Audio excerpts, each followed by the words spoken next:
All right, getting ready, Internet, for another live lecture, in case anyone is joining me who is not in my class, or if you are in my class and you're joining me. So, got some people in the waiting room. Let us let them in.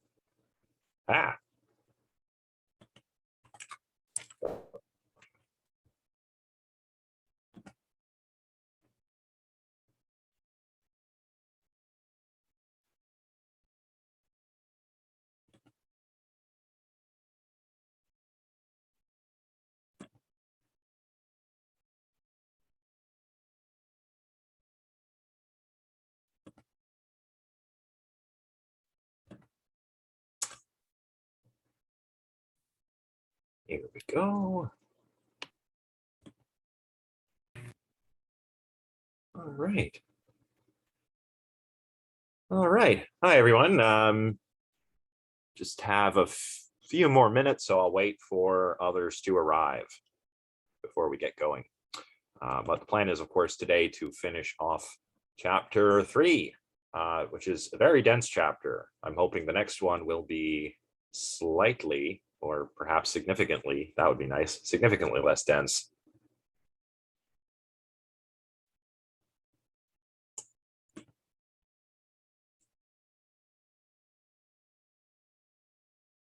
Oops. Uh-oh.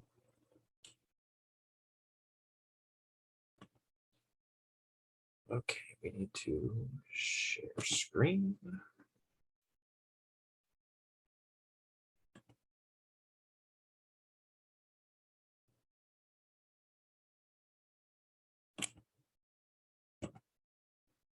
There we go. Okay, I just want to check if everyone can hear me okay. Yeah. Yeah, you're good. Excellent. So I have, what time do I have? Oh, 7:36 on my phone. So I suppose we can slowly get started. Others will trickle into the class, but that's okay.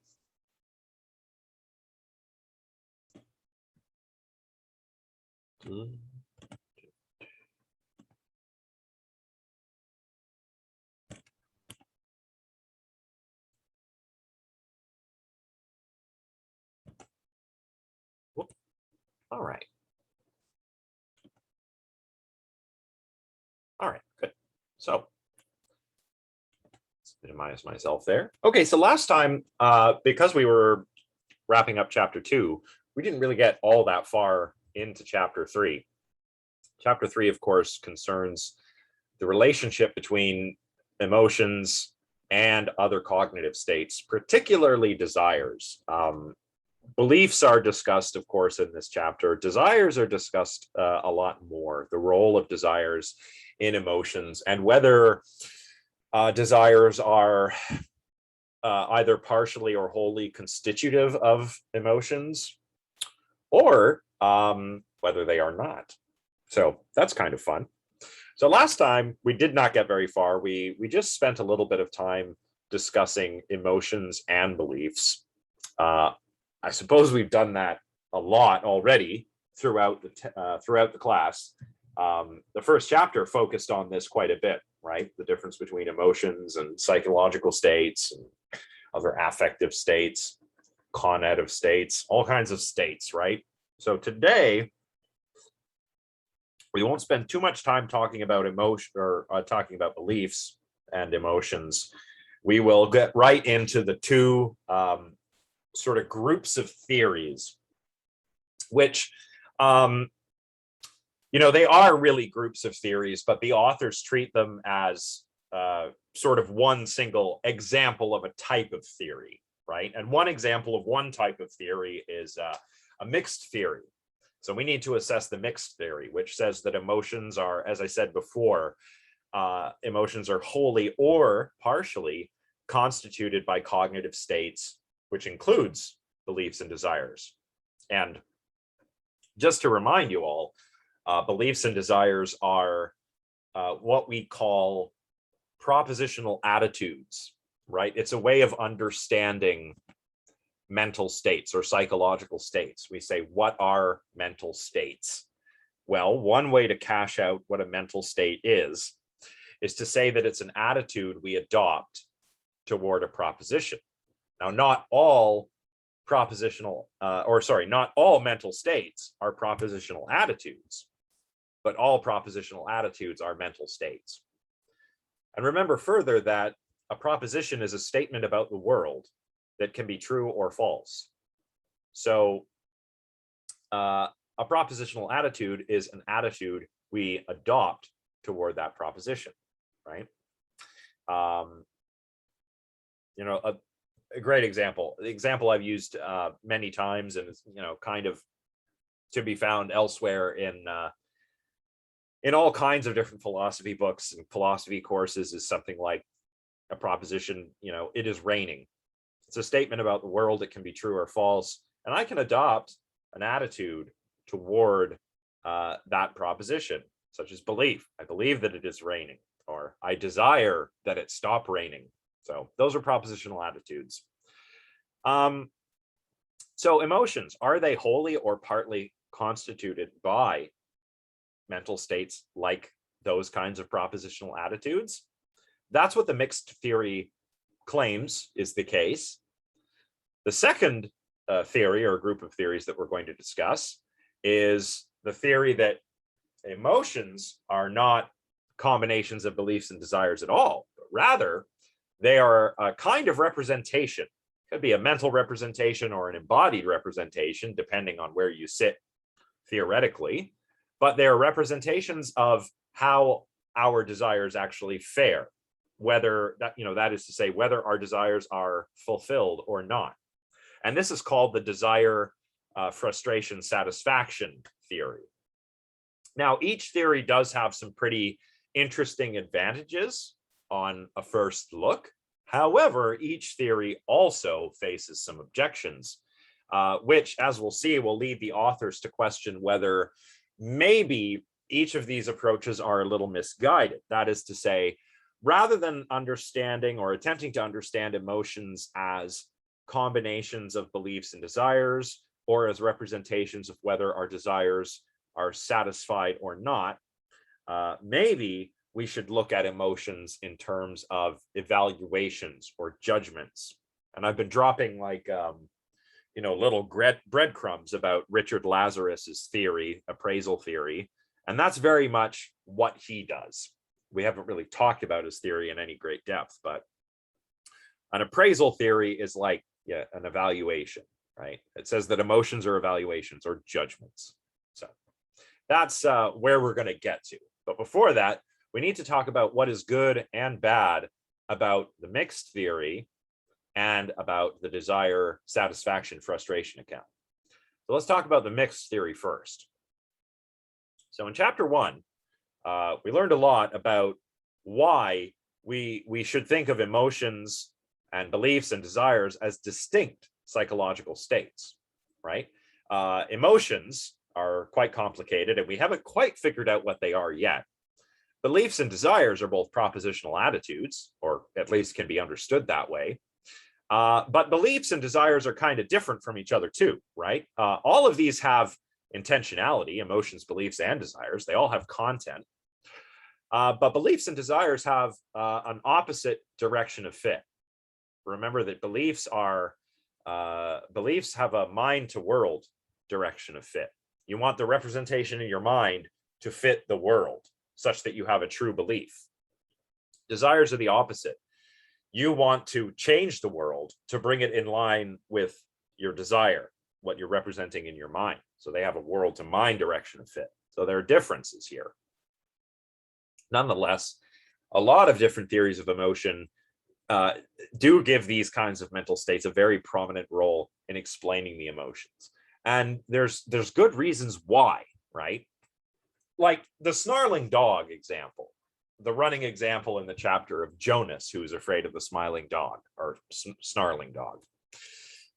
If Jonas or myself, if we're to correctly categorize my emotional episode as fear, if there's a snarling dog there and I'm afraid of it, we need to add some beliefs and desires, right? I believe the dog will harm me. And that's, that's pretty salient. And I must also possess a desire not to be harmed, or attacked by the dog. So, the general idea is to identify emotions with particular combinations of beliefs and desires, such that, in an example like this, we can say that I'm afraid of the snarling dog because of the combinations of beliefs and desires I have and the role they play in generating my behavior, such as running away from the snarling dog, because I believe that if I run away, I will not be bitten and I will be safe from the snarling dog. So, and remember, just to reemphasize, because this direction of fit business can be a little tricky, right? It is a little bit, it can be kind of hard to remember which is which if you are new to this kind of thing. But just to shore this up, just to kind of shore this up, this direction of fit business, desires have a world to mind direction of fit, because when we desire P, we want to alter the world to bring about P, right? To use a sort of logical calculus kind of example, right? If I desire not to be harmed by the dog, I have to alter the world. So I do that by running away, and I change the state of affairs in the world so that I am not in any kind of proximal danger with respect to the dog. Beliefs have the opposite. So if I have a belief as mind to world direction of fit, and I'm sitting there in front of this snarling dog, well, I form the belief that this dog is perhaps a threat to me. And my justification for that is, this snarling dog that's in front of me. But that's mind to world, because the belief I have should fit the way the world is. And it's very intuitive to say that if I believe I have a belief that the dog will harm me, and that's justified by this dog that looks harmful. So that's mind to world. So everybody can see how that works. How are people following me so far? We've had a few people kind of trickle in as the lecture has begun. I just want to check and make sure everybody's kind of with me so far before I talk a little bit about folk psychology. So questions in the chat? Oh, no, good so far. All right, that's excellent. Oh, one more. Great. Awesome. Okay, good. I got a really smart class here. I'm very happy. You guys are following along with this dense material very well so far. So that's great. So the mixed theory, what do the authors have to say about the mixed theory, specifically about some of its virtues? Well, they write, quote, on the one hand, the mixed theory accounts for the specificity and variety of our emotions. The content of the beliefs and the desires is fine-grained enough to account for the distinctiveness of each and every emotion. On the other hand, the introduction of desires into the analysis allows us to explain the close link between emotion and behavior. All right, so two virtues of this theory here. Let's talk about the first one. The content of the beliefs and desires is fine-grained enough to account for the distinctiveness of each and every emotion. What they're saying is this allows us to distinguish between, this emotional episode and that emotional episode. It's the content of our beliefs and desires that allows us to do that. And it makes it quite clear. If I believe that the dog will harm me and I desire not to be harmed, that explains my fear very easily. If I, well, no, I don't want to come up with another example. How about I hear from some examples from all of you, actually. An example of how the content of certain combinations of beliefs and desires allows us to account for this emotion or that emotion.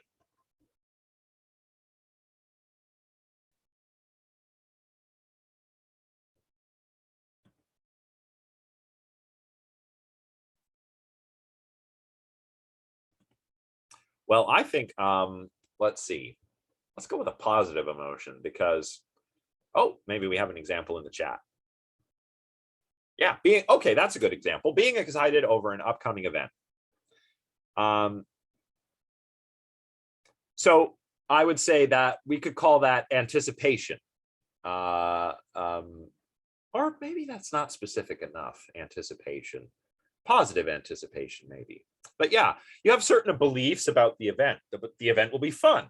Maybe the event will be beneficial to you. It'll be exciting. And you desire to attend the event for those reasons. So that is a sort of like a pleasant anticipation, right? Oh, Isabella says, what was the question? I'm just looking for examples of ways that we can use combinations of beliefs and desires to distinguish between lots of different emotions. So for example, there's another example here. Yeah, I'm glad this is clearing things up. I think it's helpful when we go through examples like this. Robin's example, the content of risk of losing a game accounts for being nervous. Yeah, well, I wouldn't say risk. Is risk the content of a belief or a desire? I'm not sure. Uncertainty associated with that risk, though, would be a cognitive state that would contribute toward feeling nervous or anxious. No worries, Robin. I think your example is very good. I think I would just emphasize the uncertainty, because uncertainty is a cognitive state too, right? I can believe that P, I can not believe that P, I could believe in not P, or I could believe in neither P nor not P. That would be maybe a propositional way to talk about uncertainty, right? Finish watching a TV show and being confused about the plot. Confusion. Yeah, that's a tricky one. I'm not sure if confusion is an emotion, but let's imagine that it is, and say that again, maybe you could cash out your confusion, if confusion is an emotion, in terms of mental states like your lack of understanding of the plot and your desire to understand the plot, or to have got a series finale that explained things properly, perhaps. A few other examples. Yeah, feeling anxious about getting a grade back associated with belief of grades. Yeah, exactly. So everybody can see how combinations of beliefs and desires, at least on the face of it, allows us to distinguish between all kinds of different sorts of emotions, right? And we could even attribute emotions to people on the basis of what we think they believe and desire. And we'll come back to that notion in a moment. On the other hand, just to go back, the introduction of desires into the analysis allows us to explain the close link between emotion and behavior. Yes, of course, because when we desire something, usually, we believe, we believe that we can do something to bring about the desire, right? And that's why desire is a conative state. It could motivate us to do something, right? It's linked to action. It's linked to behavior. So perhaps these are two virtues of this theory. Indeed, all of what I've been talking about here makes it look as if the mixed theory works as a sort of specific instance of folk psychology or propositional attitude psychology, or as the authors call it, belief desire psychology. And this is neat because we use this all the time, right? We use belief desire psychology or folk psychology or propositional attitude psychology all the time. Oh, what am I doing? Now I'm just curious, who here, I know I've said a little bit about this in previous lectures, but who here is familiar with folk psychology or propositional attitude psychology or belief desire psychology. Sometimes it's also called common sense psychology.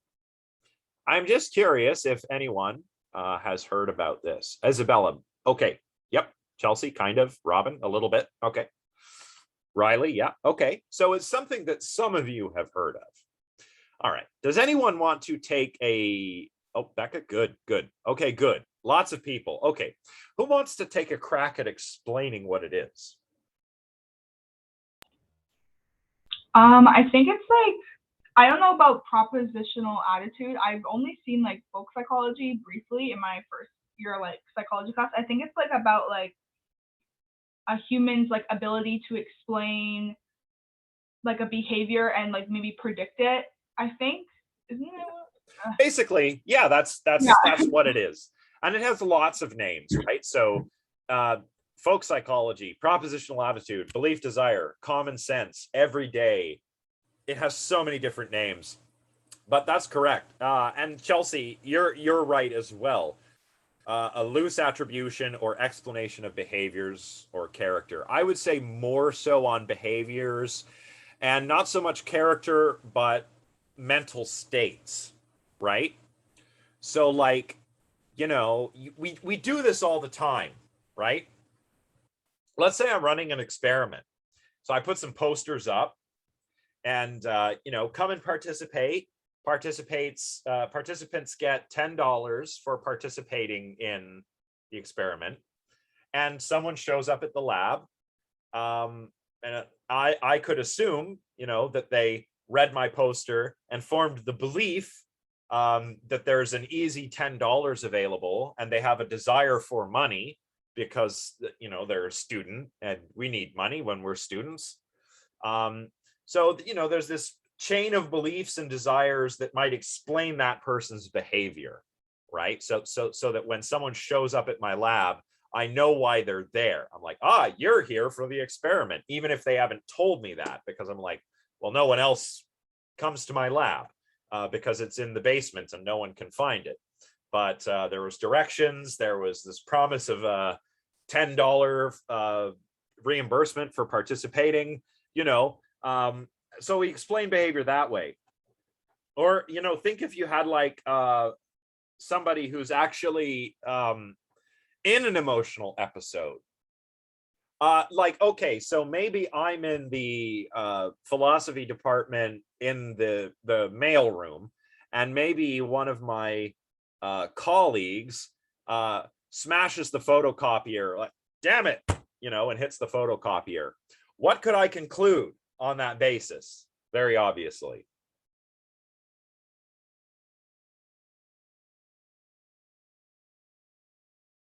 People are quiet today. Yeah, they're mad. Exactly, Robin. They're mad. They're mad. And specifically, they're mad because the photocopier isn't working, or they don't know how to use the photocopier, perhaps, right? We do this all the time. And someone here, Riley, if anyone has ever seen Dr. Phil, he's really into folk psychology. I've never really noticed that. Granted, I do not watch Dr. Phil. Not to rain on anybody's parade. If you enjoy Dr. Phil, I'm just not interested in Dr. Phil, I guess I should say. But okay, so what is a way in which Dr. Phil uses folk psychology? I mean, maybe will be a good example to clarify what it is. Who knows? For good reason. Yeah.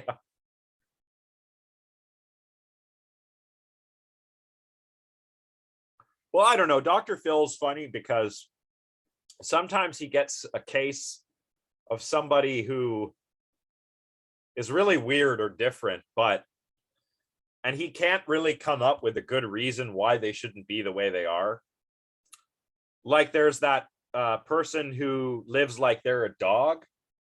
And there's that teen who thinks he's a cyborg. Dr. Phil doesn't know what to do with these people, you know. I'll leave this to you to sort of Google your way around and find these examples if you want to. But, you know, yeah, there are some cases where Dr. Phil seems unable to make sense of people.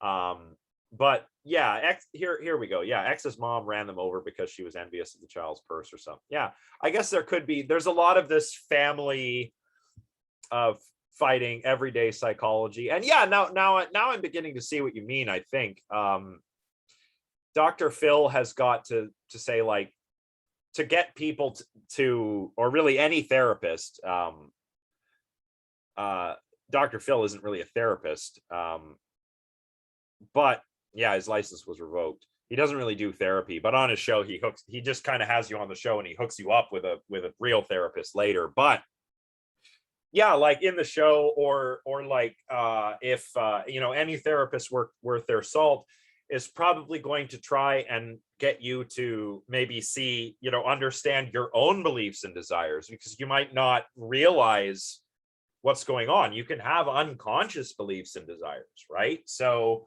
yeah, that's folk psychology too. So we use it every day, and excuse me, I guess we also use it in clinical settings for that matter.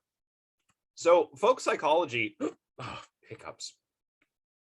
Folk psychology is something is good to be aware of and good to understand. There are some objections to it, but I don't think these objections raised against folk psychology by like eliminative reductionists really carry the weight that people think they do. But this is a little beyond the scope of this class. So more about the mixed theory. The mixed theory has this benefit where it makes emotions reducible to specific combinations of other kinds of mental states. And that's pretty cool. It means that emotions are not a sui generis category. That's just Latin, fancy Latin way of saying that they're not their own category. They're not their own kind of thing. They are a specific instance of, other kinds of folk psychological or mental states, right? They're not something unique in their own right, in that we can understand them the way that we understand other mental states via folk psychological reasoning. And that means that this explanation fits very nicely within this framework of folk psychology or belief desire psychology. And that's really cool because this framework is also very successful. Jerry Fodor, who I mentioned last time, who wrote about modules and the modularity of mind, also wrote a lot, along with his colleague Zenon Polishin, about folk psychology. And their argument, Polishin's and Fodor's argument for folk psychology, is that it works very well. And the reason it works very well is because it is true. We really do attribute mental states and explain behavior using a folk psychological approach. So if emotions, I'm just explaining further to answer your question. How does the mixed theory fit in with folk psychology? Well, on the mixed theory, emotions are reducible to combinations of beliefs and desires. And this fits within the framework of folk psychology because folk psychology explains all manner of mental states and behaviors and emotions by positing specific combinations of beliefs and desires. So understanding emotions on the mixed theory is really no different than understanding any other kind of mental state because we're using a folk psychological approach. Good. Okay, so that clears it up. That's good. However, of course, there are some problems we can raise against this mixed theory, as it were. Let's see what kind of problems we have to deal with. Well, we run into problems when we have to consider the nature of desire. So let's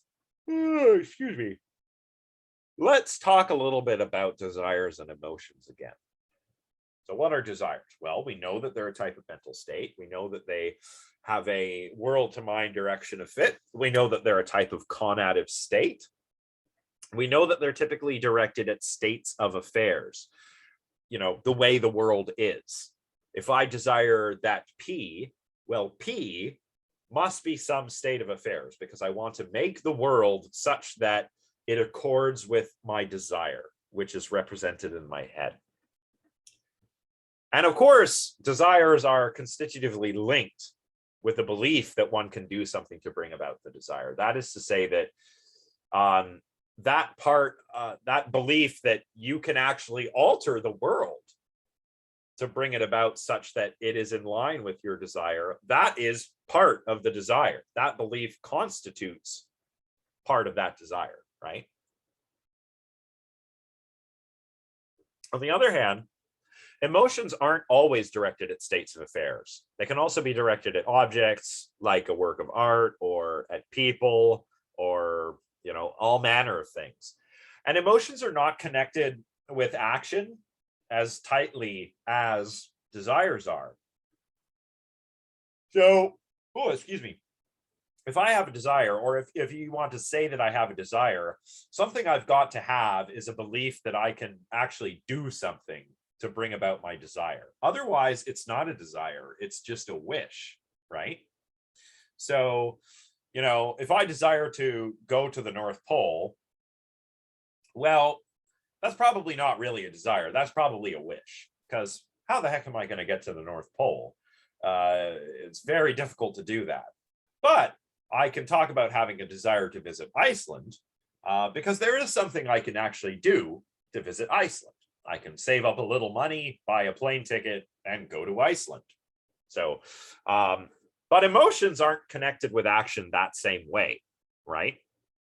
I mean, if I'm angry at somebody, that might motivate me to do something, to take vengeance upon this person, perhaps, but it might not, right? And there are a lot of emotions that don't motivate us in the same way as desires do. So should we abandon the mixed theory? Well, no, not yet anyway. There are some ways that we can actually respond to these problems. Let's see how the authors respond to them. What was the first problem again? It's the difference between emotions. The first problem is this. Desires are directed at states of affairs. Emotions are not always, but they can be. So how do we deal with that? Well, to quote the authors, the best way to deal with the first difficulty is simply not to let oneself be impressed by the claim that emotions may be intentional relations to objects that cannot be understood in terms of intentional relations to states of affairs. So, say, for example, I'm mad at a colleague, I'm angry at a colleague. That's the object. He or she is the object of my anger. Yeah, punchy. Yeah, you're right. If I'm angry at my colleague, I might get literally punchy, actually. Well, hopefully not, but I can understand this as anger about specific states of affairs concerning my colleague as well, right? Like, am I angry at the person, or am I angry that the person did something which caused a certain state of affairs to come about, right? Everybody see what I'm saying?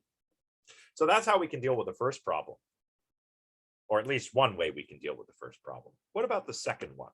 The second problem is that, well, desires are constitutively linked with the belief that you can actually do something to bring about the desire. Emotions are maybe not.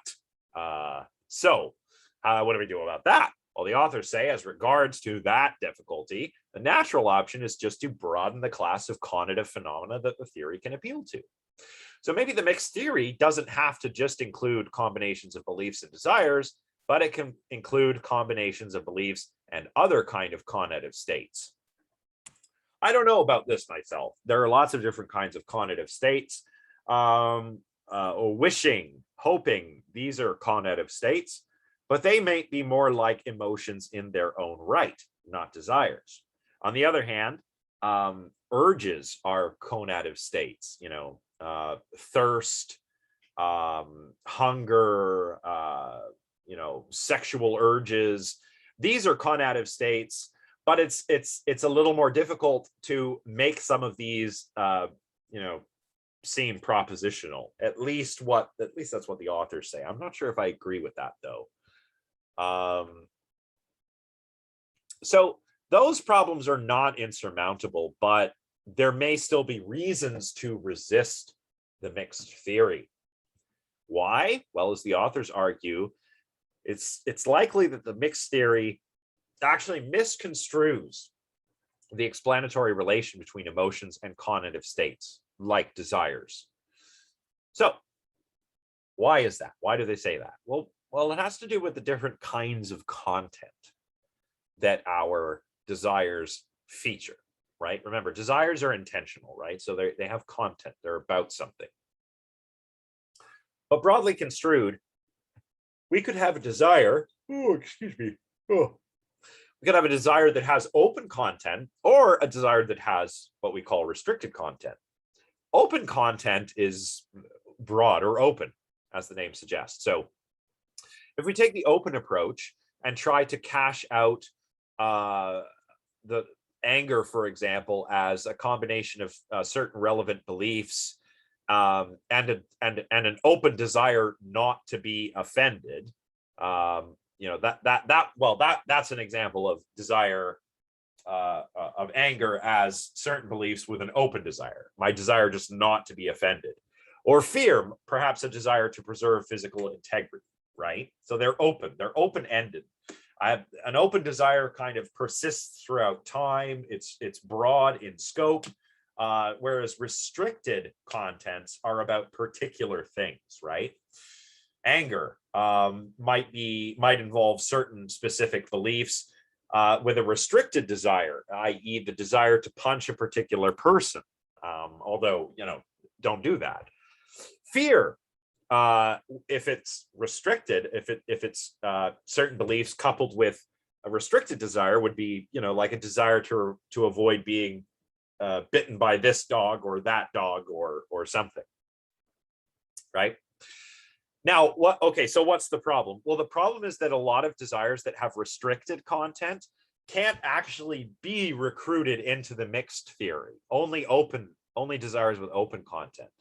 Desires with restricted contents seem to be motivated by emotions themselves. So they don't seem to be, desire with restricted contents don't seem to be constitutive of emotions. They don't seem to be parts that make up emotions themselves. Rather, they are motivated by the emotion. So, we can't include desires with restricted content because they don't actually explain or perhaps play any role in the emotion itself, right? If I have the restricted desire to avoid being bitten by this particular dog or to run away from this particular dog, that's because I'm already afraid that it's going to bite me or harm me, right? Okay, so Cameron asks if I can go over the difference between open and restricted. Well, open content is broad, long-term, sort of wide in scope. So an open desire would be like the desire not to be offended. A restricted desire would, or a desire with restricted content would be particular or specific. The desire to retaliate against somebody who offended you, for example. Does that make sense?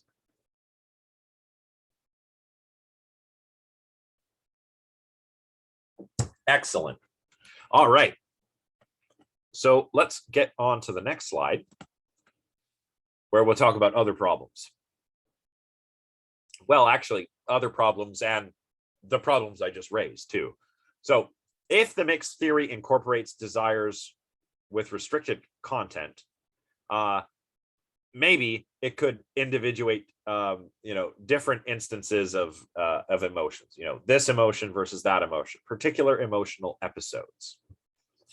But the bad thing is, it can't really tell us anything about what each and every emotional episode of fear, for example, has in common with one another. At least not by appealing to mental states like restricted content. So this is another problem. This is basically what the authors are saying here. Like, okay, let's say we go ahead and we incorporate desires with restricted content anyway. Well, that can help us to individuate this instance of fear versus that instance of fear versus this instance of fear. But because desires with restricted content are so particular, it doesn't really do a whole lot as far as, showing us why all these particular instances of fear count as fear responses. Is everybody following me there?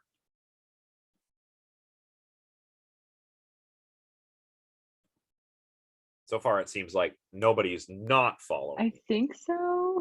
Okay, that's good. Isabella says yes. Okay, so that's 2. The problem is, and I know I say this every time, but this chapter is just so dense. And we're painting in broad brush strokes here, but Leslie kind of confused. Yeah, understandable. I had to read this a few times myself. Maybe we can make it a little more concrete with some examples. So if you think of different instances of fear, just to stick with the example of fear. If I incorporate certain beliefs with certain desires that have restricted content, I can explain my instance of fear of the dog, a desire not to be bitten and a belief that the dog will bite me might explain fear. There we have a belief and a restricted desire, or a desire with restricted content. You could come up with another example where, maybe so-and-so fears the cat, right? Because they have particular beliefs and particular desires about cat. Perhaps their fear doesn't involve physical harm. Perhaps they think cats are just bad luck, right? So they fear cats. Now, the beliefs and desires are particular, especially the desires. They're because they have restricted content, they're about particular things. In one case, physical harm, the desire to avoid physical harm of the dog. In another case, to avoid the bad luck of crossing paths with a black cat, for example. So we can say, okay, that's fear and that's fear. We can explain this person's behavior as an instance of fear. That's why he recoils from the dog. This is why she recoils from the cat. They're both afraid. Okay, but what do they have in common with one another as instances of fear? The mixed theory, if it recruits desires with restricted content, doesn't really tell us, right? That's the problem that the authors are raising here. Does that help to clarify things?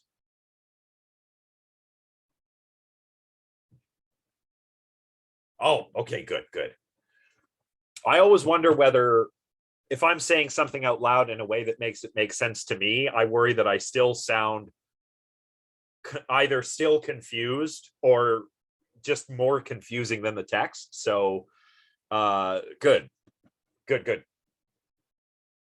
So that problem, oh, another thing in the chat. Okay, good. Okay, I'm glad it helped, Leslie. That's awesome. Okay, so we have this problem. Maybe by appealing to desires with open content could tell us why different episodes of fear count as the same type of emotion. The language in this part of the chapter is a little unclear, by the way. I mean, I don't know why they're talking about episodes and types. They could just talk about tokens and types, but I'm not going to get into that whole thing. But the language is maybe a little confusing here, but maybe by appealing to desires with open content, that will help us to understand or be able to say why this fear of the dog versus fear of the cat all count as the same, or instances of the same type, i.e. as a fear type, a type of emotion that is fear. So open content, desires with open content. Remember, these are maybe long-term, less specific, very general desires, right? So the relevant kinds of mental states on this version of the mixed theory would be mental states that are desires with open contents, and beliefs that the subject might have about particular circumstances. So we've kind of flipped things around here, where the desires, their content is open, but beliefs about the situation are very, very particular, right? Maybe we can distinguish between emotion types this way, and then that would allow us to explain how emotions give rise to desires with restricted content. So if I have a mental state like I desire to avoid harm, that's a desire with an open content. I desire not to be harmed. And then I encounter the snarling dog and form the belief that the dog will harm me. Well, that seems to be an interesting way of making sense of fear and of saying, okay, I have fear because I have an open desire not to be harmed. And that would also explain the person's fear of the black cat, because they have this open desire not to come to harm, and they believe that black cat is bad luck, and some of that bad luck could come in the form of physical harm or some other kind of harm, perhaps financial harm, I don't know. And that would allow us to explain how emotions give rise to desires with restricted content, desires to get away from the snarling dog or to get away from the suspiciously evil looking black cat, right? So is everybody following me with regard to this?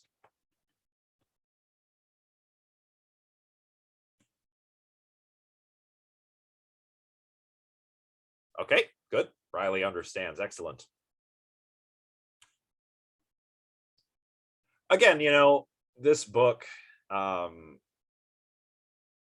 reading and rereading is always good if you're not sure about what's being said in the chapter. But if you're ever confused, I always find, once again, I mentioned this last time, but it's helpful to just flip back to the beginning, to the intro and conclusion. Even if you're in the middle of the chapter, just flip to the conclusion or the intro, reread what the authors are trying to do, and just remind yourself of what their sort of main thesis is for that chapter. And that can be quite helpful. That is very helpful for me, at any rate, when I'm preparing for the lecture. Let's see how we're doing for time. 8:21. All right. So, okay, maybe we've solved some problems, but maybe there are further problems too. If we replace desires that have restricted contents with desires that have open contents, we can explain, how emotions give rise to desires with restricted contents. And that's good. But it also removes the link between the contents of the beliefs and the restricted content of desires that we form subsequent to the onset of the emotion. That is to say that if we take this approach, if we say that emotions are combinations of desires with open contents and beliefs with very particular contents, and that these are the emotion, and that this will give rise to desires with restricted content, we lose the psychological link between open desires, our relevant beliefs, and subsequent desires with restricted content. Whew. Okay, I know that that's a mouthful, or if you're reading this, a brainful perhaps, but can we think of any examples by which we can cash out this relationship? Or if you're not certain about what's being said here, we can pause and go over it in some more detail.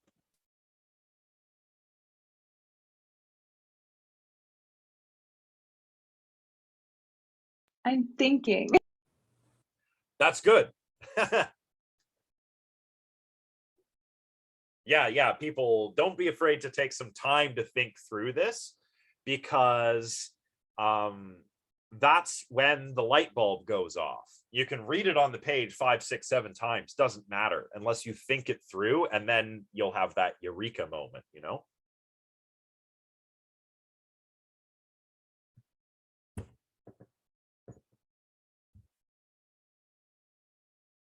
Can you ask the question one more time? Sure. Well, the question is, well, it's not so much a question, but a concern.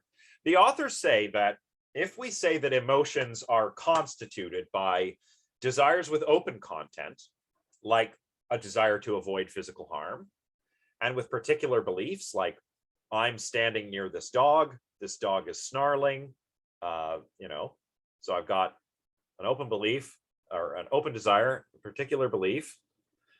That's the emotion, that's fear, which then creates a desire with restricted content to get away from the dog, to avoid harm. But the authors say that the worry is that there is a psychological disconnection between our open desires, our beliefs whose contents are restricted, and subsequent desires with restricted content. So, and what I'm looking for is if we can see if there's an example that we can come up with. There is one in the text too. It has something to do with Jonas and the dog again, if we want to talk about that one. I'm only realizing now that I think I skipped page 33, which is why I've been thrown for such a loop. I'm like, what are you talking about? Yeah, no worries. Would we be able to talk about something like, I mean, this is kind of extreme, but would mental sort of disruptions, like an anxiety disorder is what I'm thinking of, where you have like this overall open desire, maybe like this to not feel anxious, but then you'd have something more restricted in a given context. Well, with an anxiety disorder, that would be a mood. Is the tricky part there? Right. Okay. Yeah, Oh but wow. Okay. okay. So say I'll try and think of one. Well, I'll just use what I can recall from the text. But is there a disconnection? If Jonas has an open desire to avoid physical harm, then he sees this dog that's growling, and he forms this belief that this dog might bite him. How do we get from restricted contents to the subsequent desires? Honestly, I'm not really sure this is as big a problem as the authors say it is, as I talk through this. So what they talk about in the text is that, as you said, so it appeals to the states that are disconnected. We are not in the presence of an emotion in the case that the subject has not yet grasped that the content of the belief is relevant to the content of the open desire. Right. Is that kind of speaking to what you're saying? Yeah. How do we get from this open desire? I mean, we do it so quickly, right? Yeah, it would happen like subconsciously, obviously. Yeah. We do it so quickly that it almost seems like there's no problem. But I have this, say I have a desire to avoid physical harm. I see a snarling dog. Well, obviously, I categorize this instance of a snarling dog as dangerous, right? But how do I do that? Unless I'm already feeling the emotion. Oh, well, this would Right? be the cognitive appraisal thing, right? Yeah, and this is kind of the one drawback of this book. Like, it's great because they get so fundamental with the emotions, but also like emotion theorists don't go this fundamental with things, right? Like we're only getting to chapter 4 next week when they start talking about evaluations. Most like a lot of big theories of emotions are evaluative theories of emotions. Like that's just the starting point, right? Yeah, okay. We're before the starting point here. So sometimes it can feel like we're trying to unthink the way we usually think about emotions if we already think about them in certain ways. Can I ask, I don't know if we have time, we can do this at the end, but a couple slides ago where you mentioned something that you didn't really agree with what they had said. I'm just gonna check. Sure.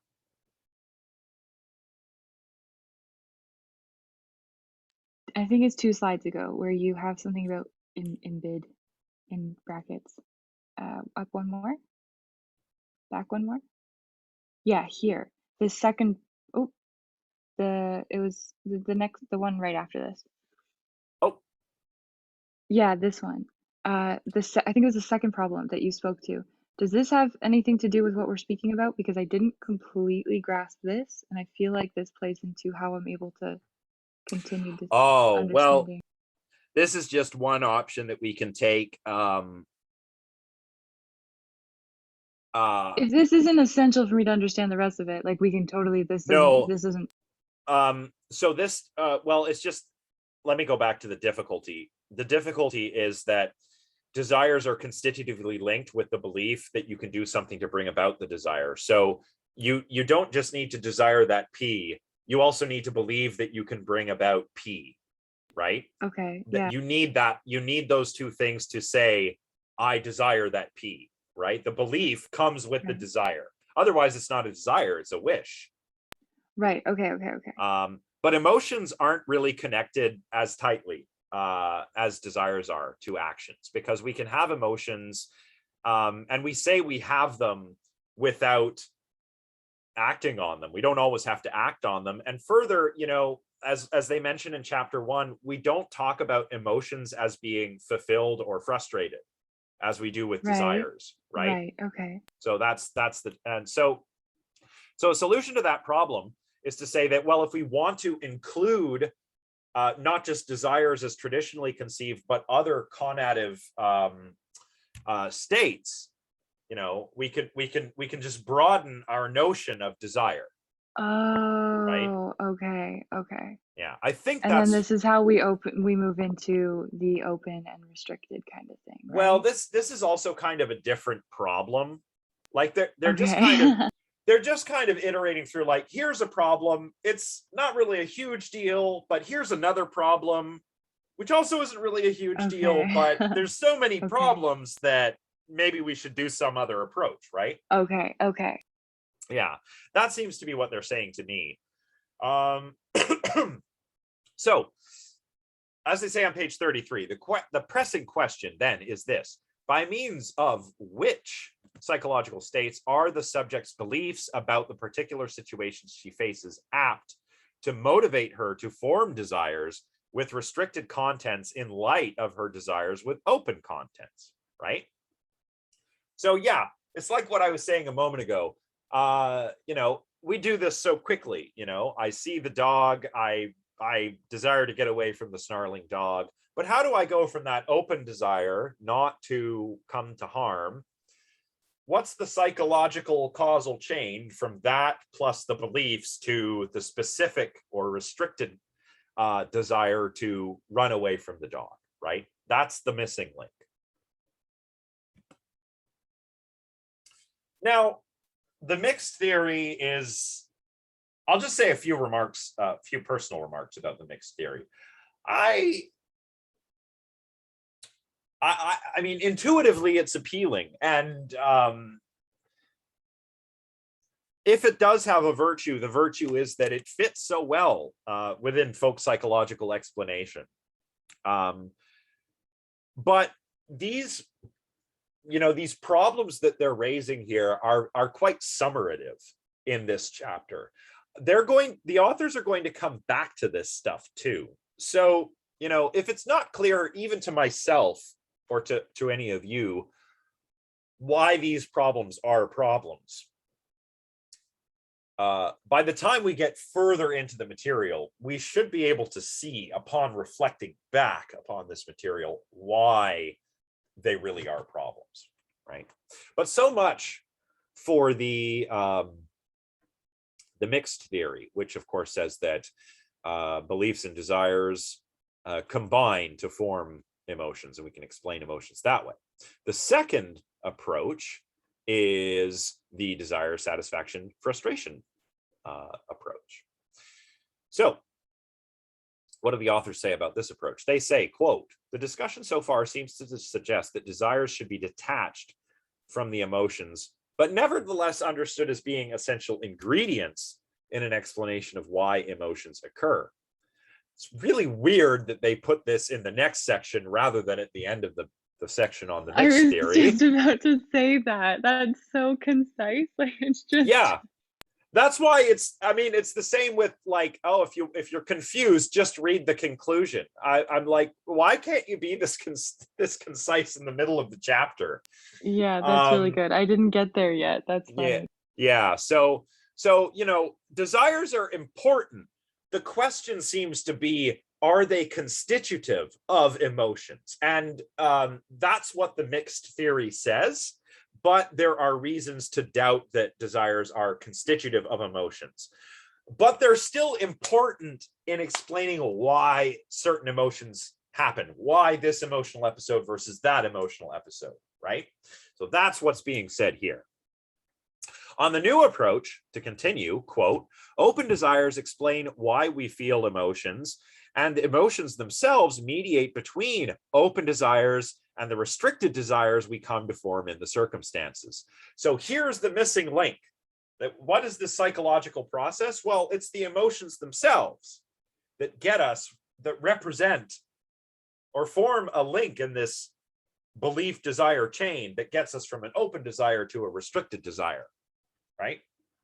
So if I have a desire not to come to physical harm, and then I feel fright in the presence of a snarling dog, that is what gets me to form the desire with restricted content to get away from the dog. Isn't that just so much simpler than what they said earlier? I mean, yes, it is. Yeah. Yeah. I don't know. I hope the authors of the textbook never see my lectures on this. No, but it's in a case- fair critique. Yeah, in case it's not the critique, but I mean, who knows? Maybe I'm just getting all of this wrong. Hopefully not.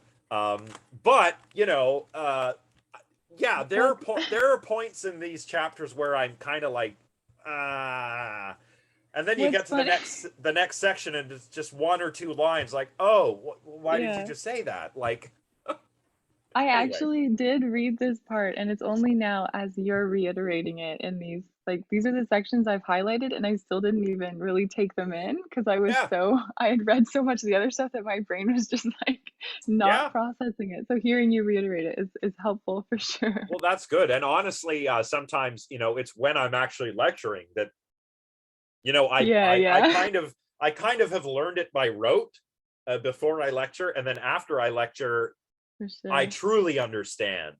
So yeah, that's awesome. Yeah, well, teaching's a great way to learn. So if any of you have the opportunity to be teaching assistants when you're, toward the end of your undergrad, highly recommend doing so, because it is a very good way to learn some new and interesting stuff. So this is a little tip for everybody. All right, so where were we? Okay, so it's emotions themselves on the desire, satisfaction, frustration model that seem to bridge, to provide the bridge between desires that feature open content and desires whose content is restricted. So this means that emotions are not combinations of desires and beliefs. What they actually are representations of the fate of our desires. That is how our desires fare. Now, remember, desires have the representation of, or have the direction of fit that is world to mind. If I desire that P, I want to change the world such that I bring about P. But if I have an emotion which serves as a representation of how my desire fares, then that representation has a mind to world direction of fit, like beliefs. Everybody follow me? Yes. Okay. It's funny, but as we get to the end of the chapter, things begin to become clear, right? Which is a very good thing. And I think that we're nearly at the end. Yeah. Woohoo. Okay, so what are some interesting features of the second approach? Well, one interesting feature is that the satisfaction frustration approach kind of looks at the emotions as meta representations. So, there's a typo there. They are intentional states whose content is other intentional states, right? Is this plausible? I think so. Maybe not universally across the board for every emotion. Yeah. But it certainly seems like it could work sometimes. Think about it. We think about thoughts, and we have desires about desires, right? So we can have meta representation. What is an example? What is an example? Well, perhaps I desire pizza. I have an open desire for pizza. You put a pizza in front of me, I'll eat it, you know? And the problem is I'm eating so much pizza that I'm starting to increase in mass. So I desire pizza, but I also desire that I did not desire pizza, right? So that would be like a meta representation. Yeah, that sorry, I'm getting hungry, and I believe I'm ordering a pizza tonight. So that's my stomach talking. But you know, yeah, we can say the same things about beliefs. We can have beliefs about beliefs, right? So the desire frustration approach sees emotions as a representation of how our desires have fared. I desire P. My emotion is a representation that I have succeeded in bringing about P or not, right? That's the sense in which it's a meta representation. Now, that seems plausible, yeah, but it can't be the whole story, because we want to understand emotional experience, right? And this is a theme that's popped up before. We're trying to objectively understand something that is very subjective. Emotions have an experiential component. Can the desire, satisfaction, frustration account really account for the variety and richness, phenomenologically speaking, of our emotional experiences? Probably not, right? The reason why is that the same or very similar psychological states can underwrite very different kinds of emotional episodes, right? We've already seen this in this chapter. The Jonas, the dog man, might see a snarling dog and have the belief that a dog is snarling at him, and maybe he'll feel fear.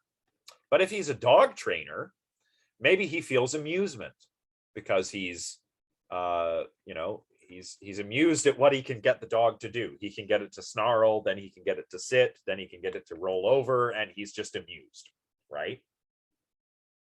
So the same psychological states can underwrite different kinds of emotional episodes, and we need a way to account for that. Any other examples we can think of? I mean, there are lots of cool examples in the book, but it's always good if we can pump our neurons and try to come up with some more examples, because that's the way you think your way through this stuff, right? There's some good examples that have to do with art in this chapter. I don't know if anyone wants to try and take us through one of those, but Would we be able to talk about adrenaline in performing? Like, I know with music, it's really exciting sometimes to be having that adrenaline before I go on stage, but sometimes it can just be really nerve-wracking, and it's a different. So like it's a similar psychological state, I think, but different episodes of emotion. yeah, that's an interesting example. Yeah, yeah, yeah. Sorry, Maybe. I'm going down memory lane, because I was before I went to university, I was a musician, Okay. and the very first gig I ever played, I must have been 14 or 15, and I had the flu, Oh no. So yeah, and I had a very specific combination of beliefs and desires such that I felt very nervous, but it was exacerbated by the physical illness. Okay, yeah, um yeah. but I got through it just fine. And then there were other gigs Yay. where I was like, let's go. There were other ones Right, yeah. where I was like, I just don't feel like doing this, but I had the same belief, um or similar beliefs each time. Sure, yeah, there's Yeah. this idea of, like, you want it to go well. Maybe there's other things you want it to serve in the future, you know, your career, or just you're maybe trying to establish yourself more confidently as a performer. Like, there's certain you wanna make sure the audience has a good time. Like, there's a certain list of things you go through, right? But it can be Oh, so different emotionally each time, I think. Yeah. my music teacher always told us the audience doesn't matter. And the reason Ooh. was to alleviate your worry. If you're like, what do they Mm. think of us? Well, who cares? Go out and play, right? Yeah, that's And awesome. That's good. yeah, this was a rock band, by the way. Leslie's asked what instrument.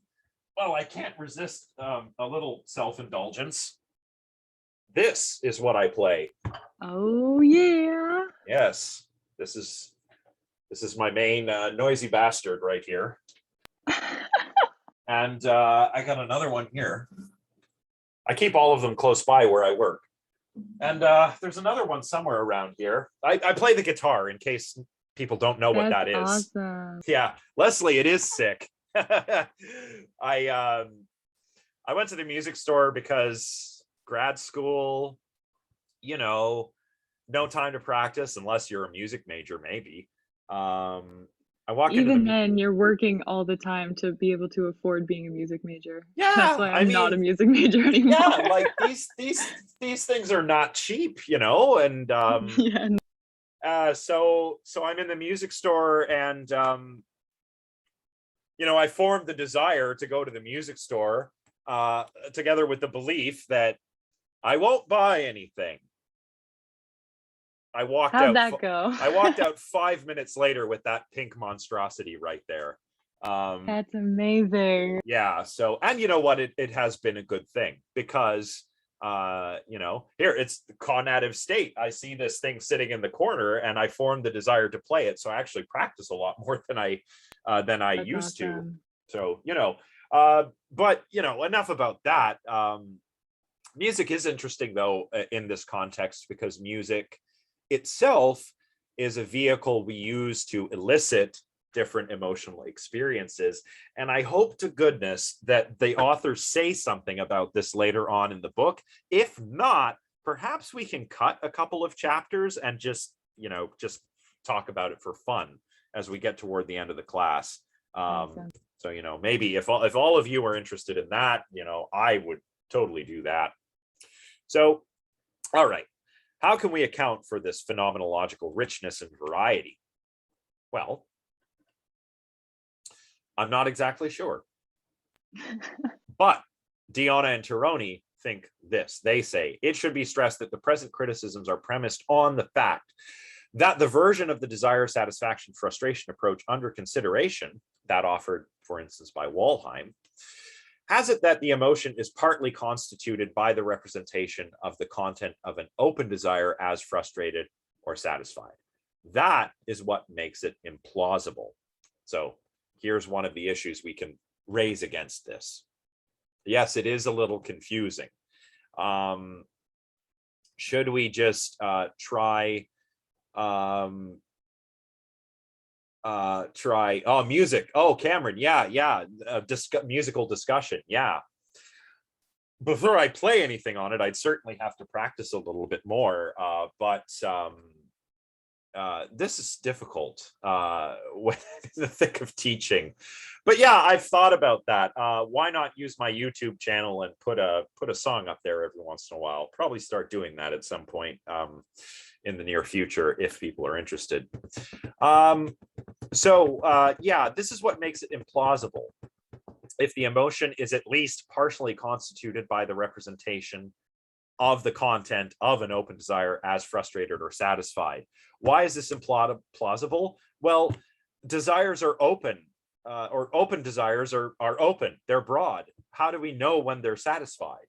right? This is where the example in the text about the artwork comes in, you know? So his emotion is admiration. He feels it, someone feels it when they see a Rembrandt, but not some other artist. How do we explain the difference?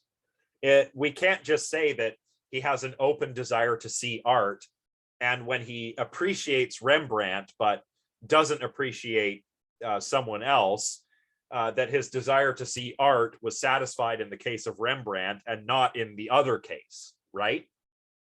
It doesn't make sense. Whoops. Right. And this is something where you should read through again, this section. It's very good. It spells it out quite clearly with its examples. But maybe, maybe we can just get rid of this constraint that Wollheim offers here, right? We could just say that emotions represent overall desire, satisfaction, or frustration. But, that doesn't seem to work either.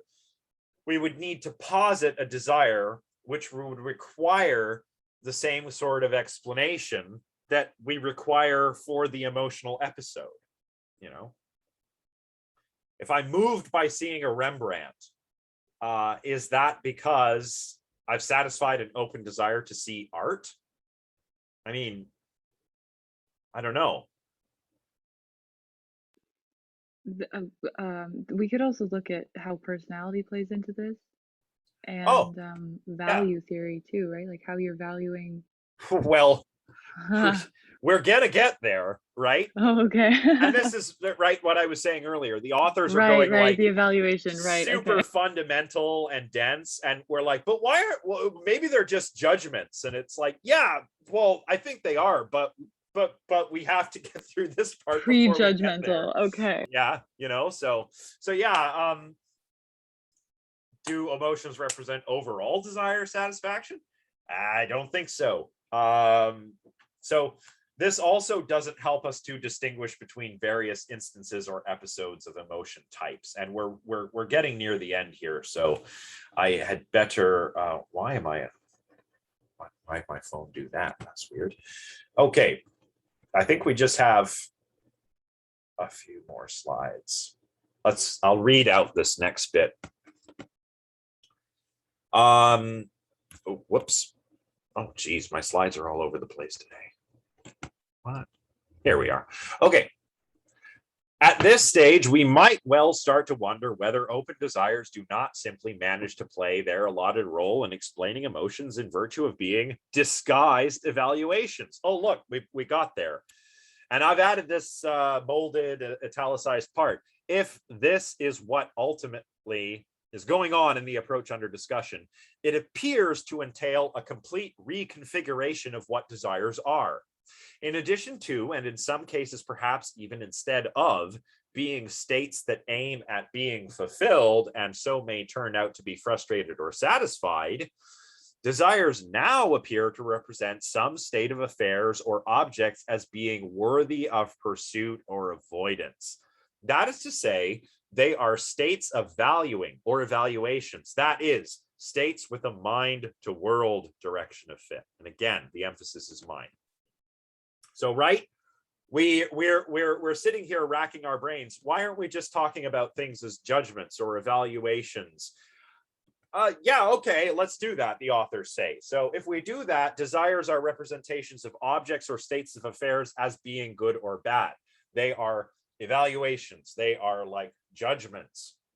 But if we start to think of desires that way, then we can't really talk about desires in terms of frustration or satisfaction either. So it's like, there are problems with the frustration satisfaction account if we treat desires as desires. We can fix those problems by treating desires as judgments or evaluations. But if we do that, we can't talk about them as being frustrated or satisfied. So either way, we can't really rely on the desire satisfaction approach. Everybody follow me there? We're getting to the end bit where things actually become clear, yeah? So this is good. But not all bad news. Emotions, maybe, What they are is a representation of the presence of something bad or good in light of the subject's values. We could call these desires in a non-restrictive sense, right? We could do that if we want to. But the important takeaway is that whatever we call them, they represent something positively or negatively, which actually gets us back to the question of valence. You know, what makes an emotion positive or negative?